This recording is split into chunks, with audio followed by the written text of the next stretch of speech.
Assalamualaikum warahmatullahi wabarakatuh. Kembali lagi dengan saya di channel Babat Nusantara.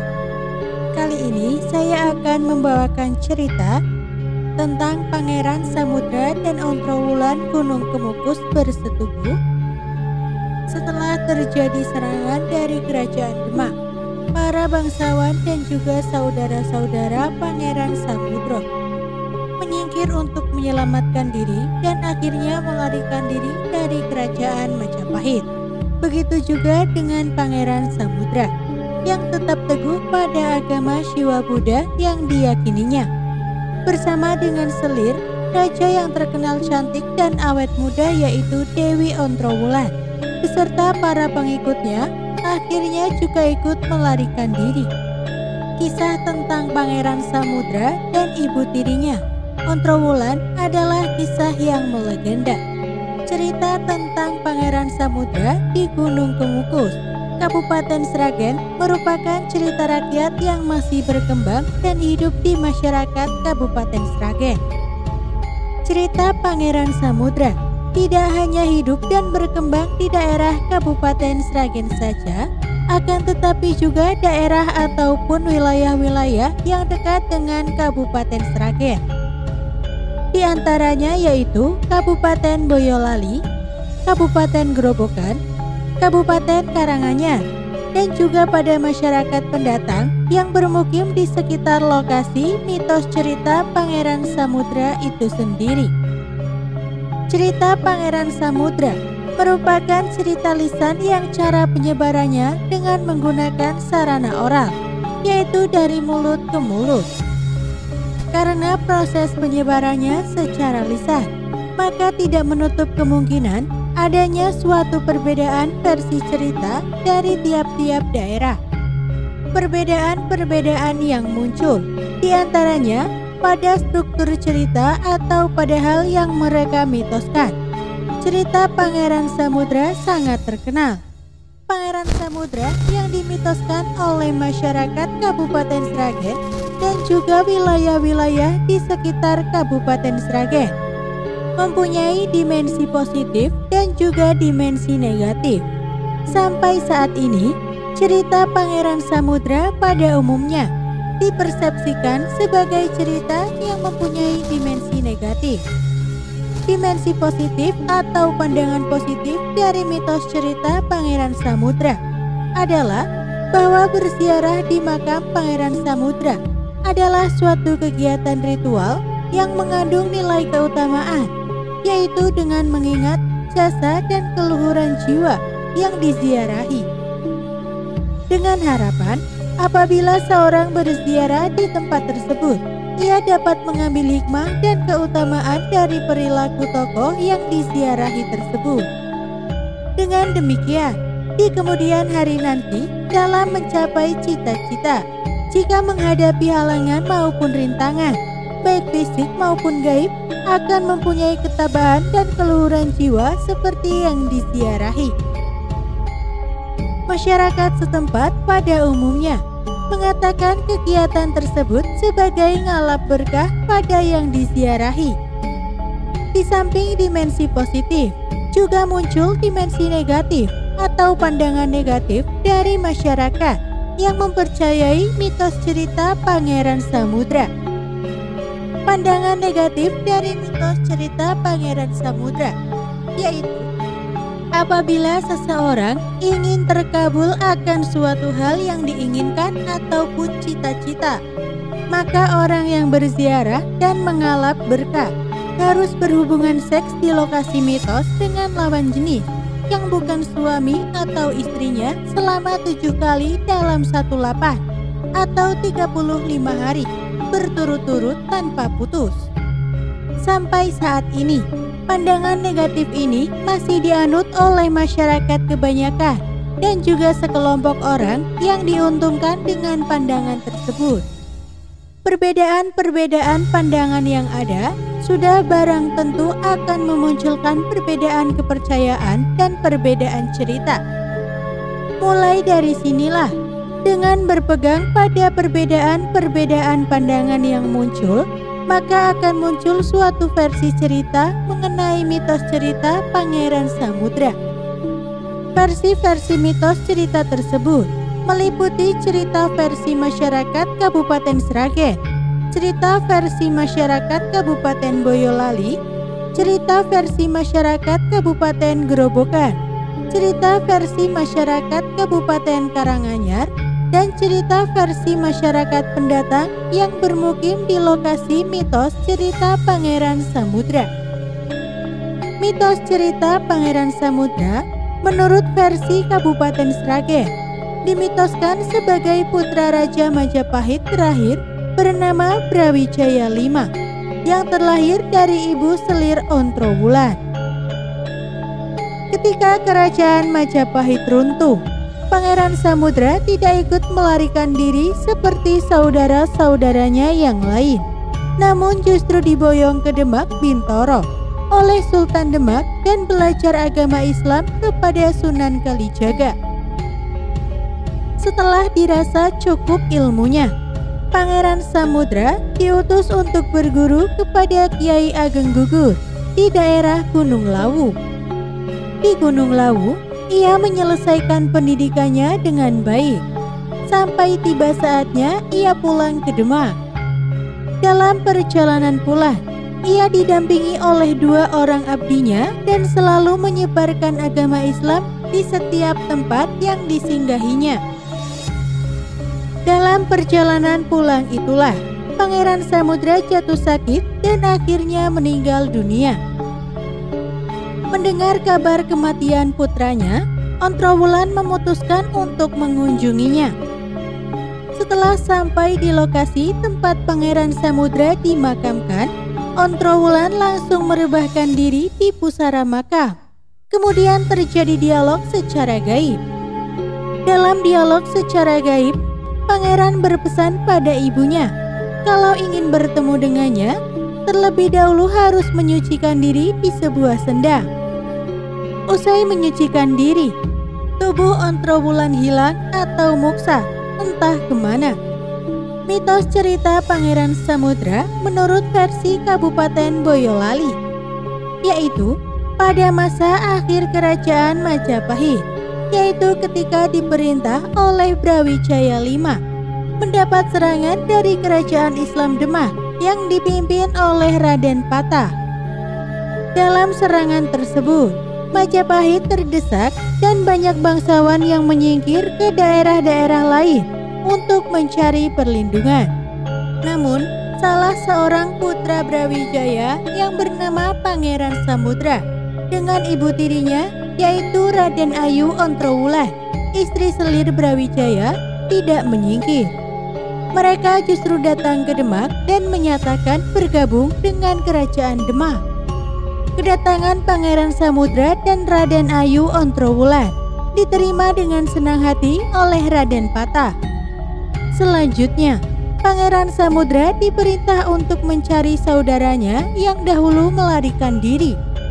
Perintah tersebut dilaksanakan oleh Pangeran Samudra dan diikuti oleh para abdinya. Dalam pengembaraannya, Pangeran Samudra akhirnya sampai di Gunung Lawu dan bertemu dengan saudaranya yang bernama Raden Gugur, yang dikenal dengan sebutan Sunan Gunung Lawu. Setelah bertemu dengan Raden Gugur, ia akhirnya meneruskan perjalanannya mencari saudaranya yang lain.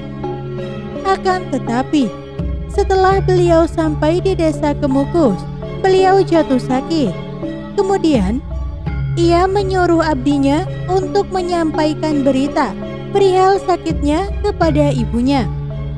Begitu mengetahui berita tersebut, Ontrowulan segera menyusul putranya.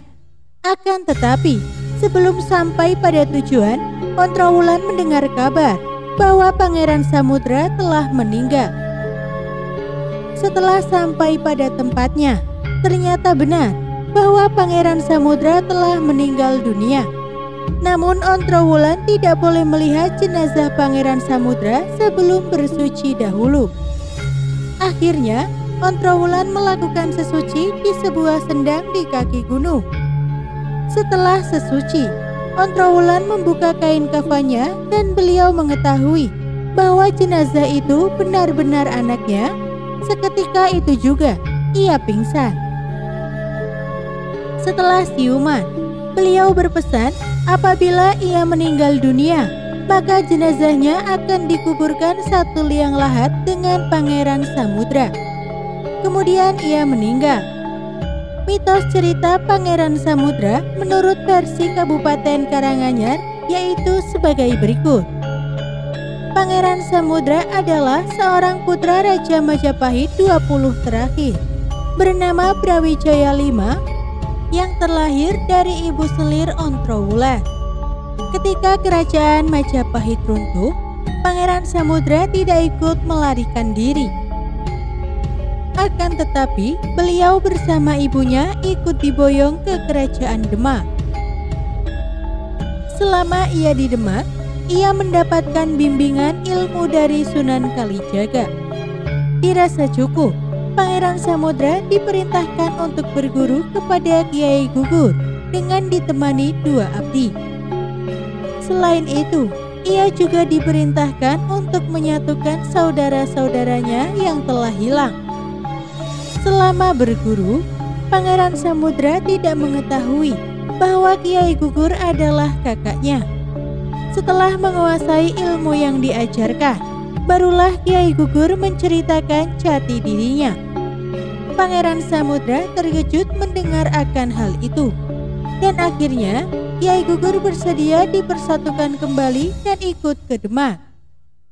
Setelah itu, Pangeran Samudra kembali ke Demak. Mereka berjalan ke arah barat, dan dalam perjalanan ini, Pangeran Samudra terserang sakit.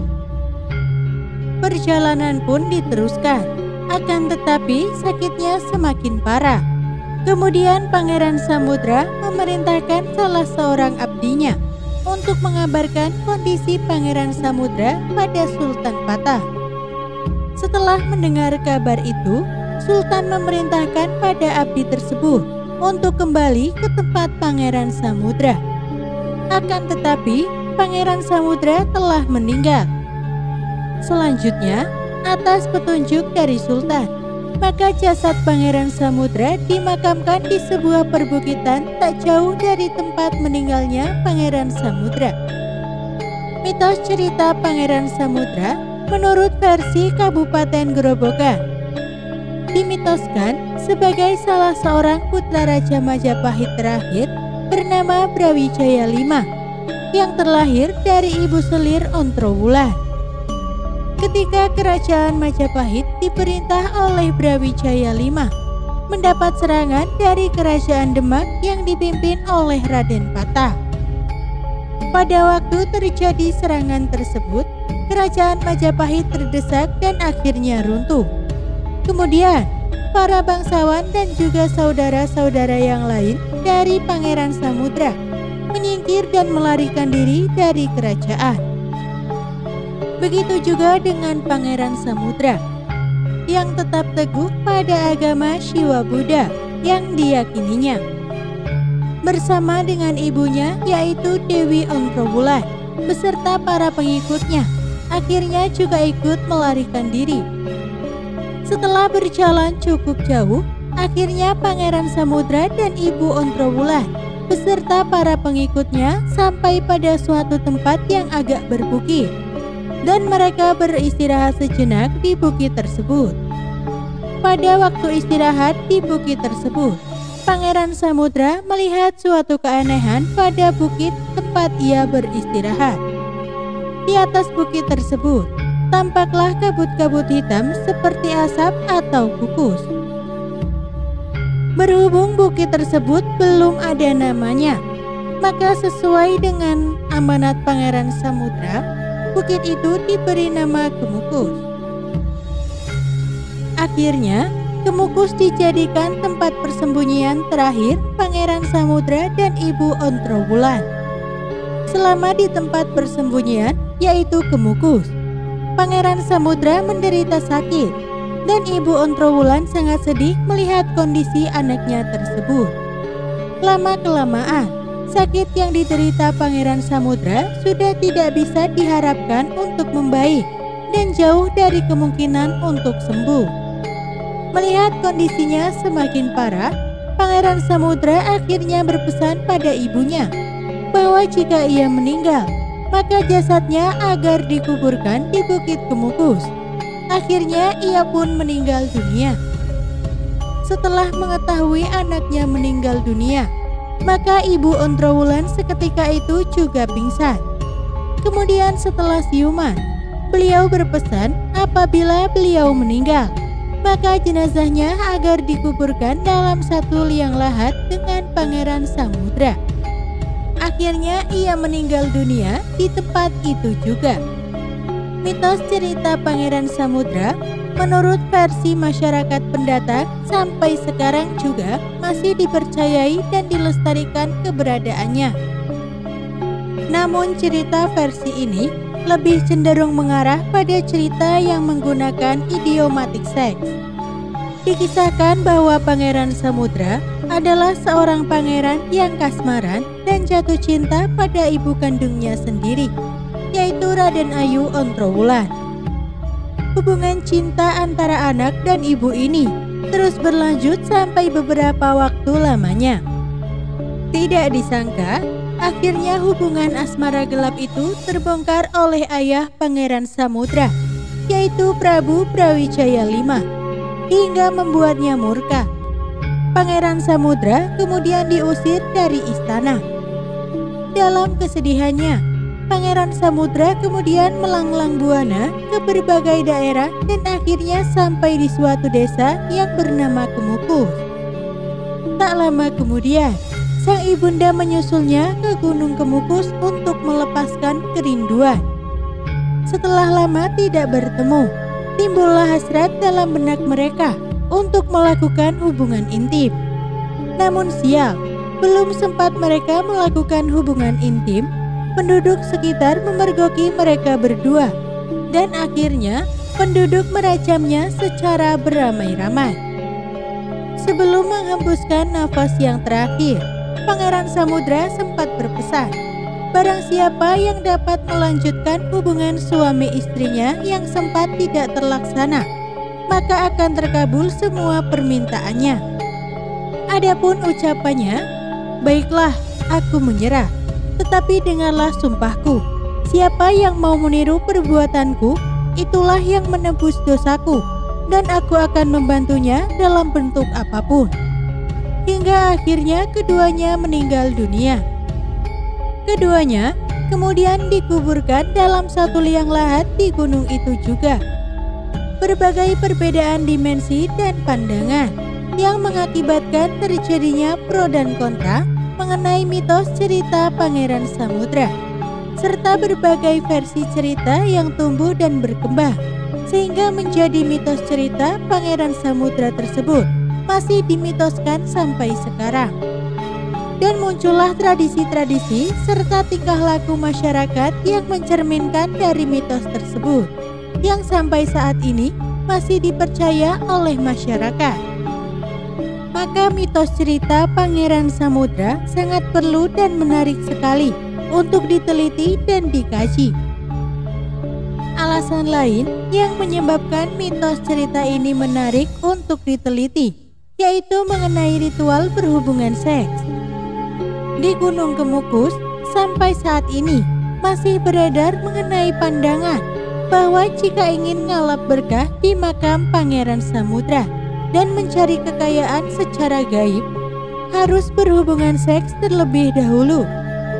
Pandangan tersebut sampai saat ini masih dipakai, terutama oleh masyarakat yang diuntungkan oleh pandangan tersebut, yang pada gilirannya akan menyuburkan tumbuhnya warna lain, yaitu pelacuran yang dilegalisir oleh adanya kepercayaan tersebut.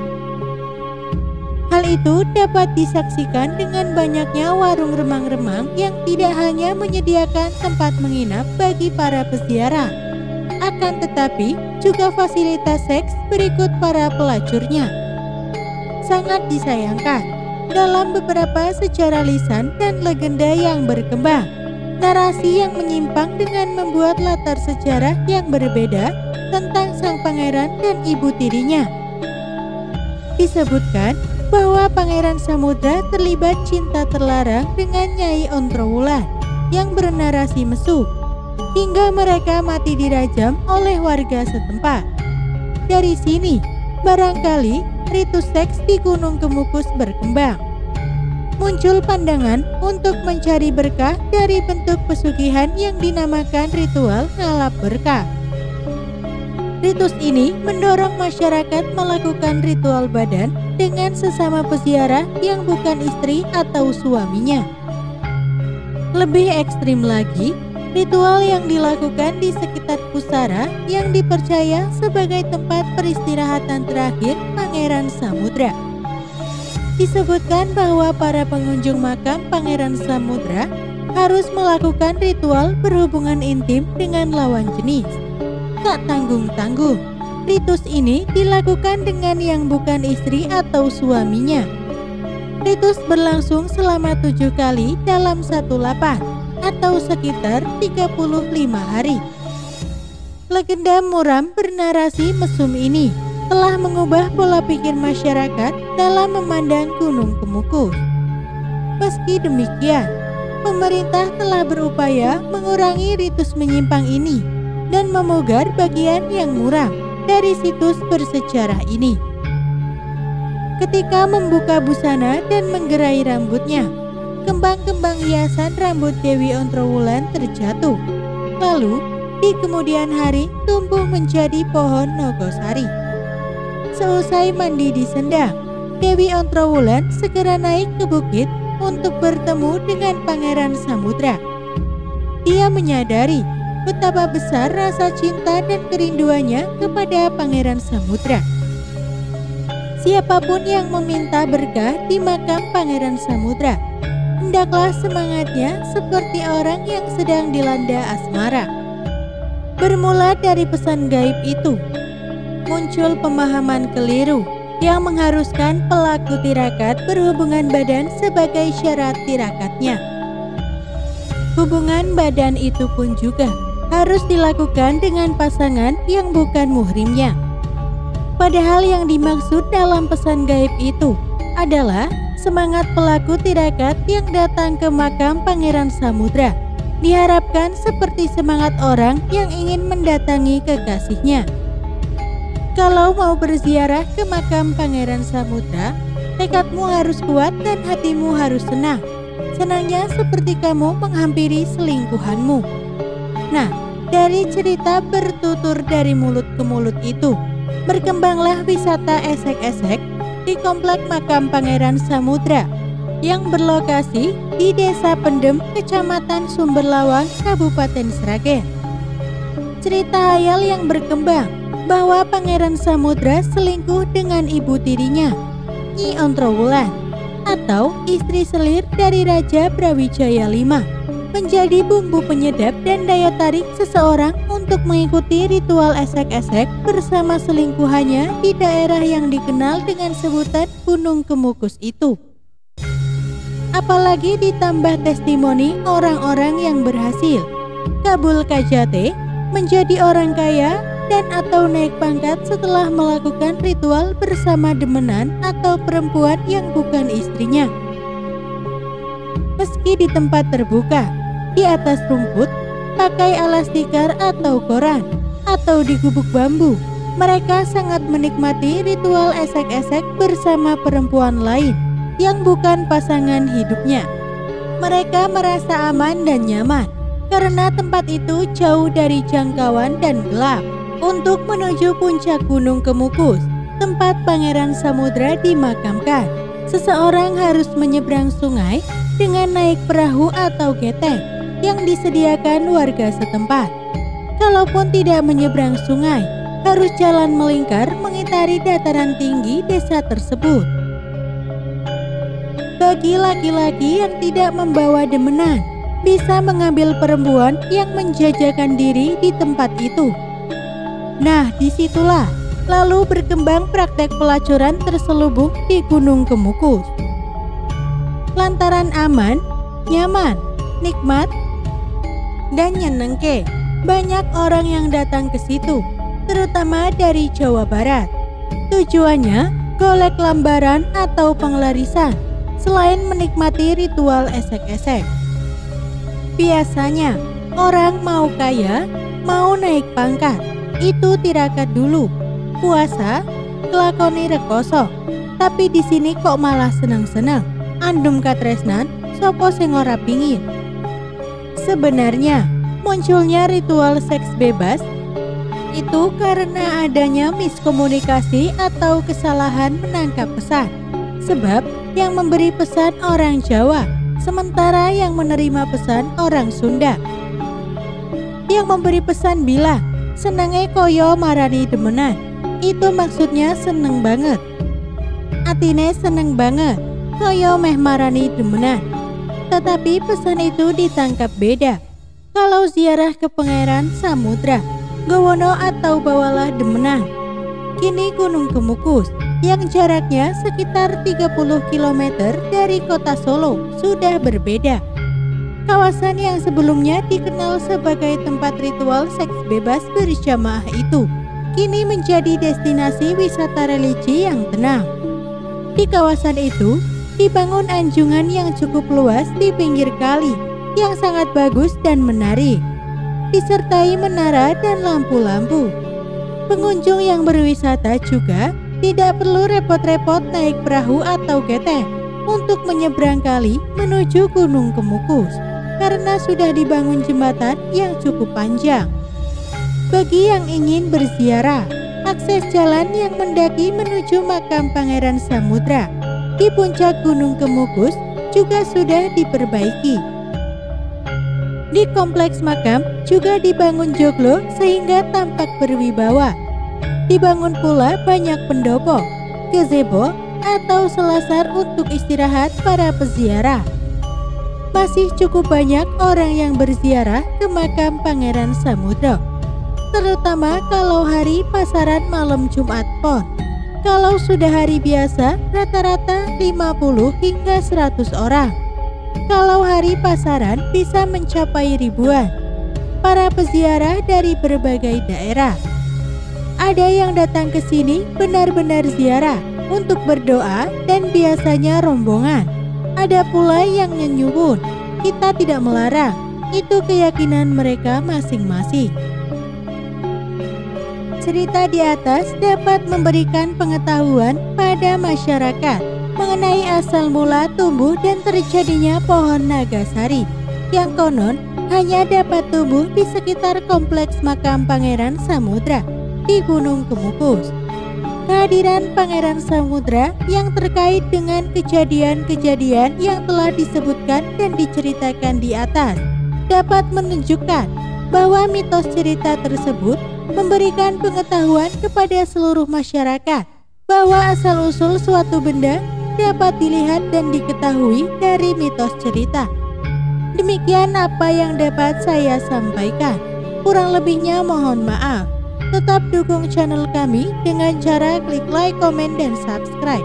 Wassalamualaikum warahmatullahi wabarakatuh.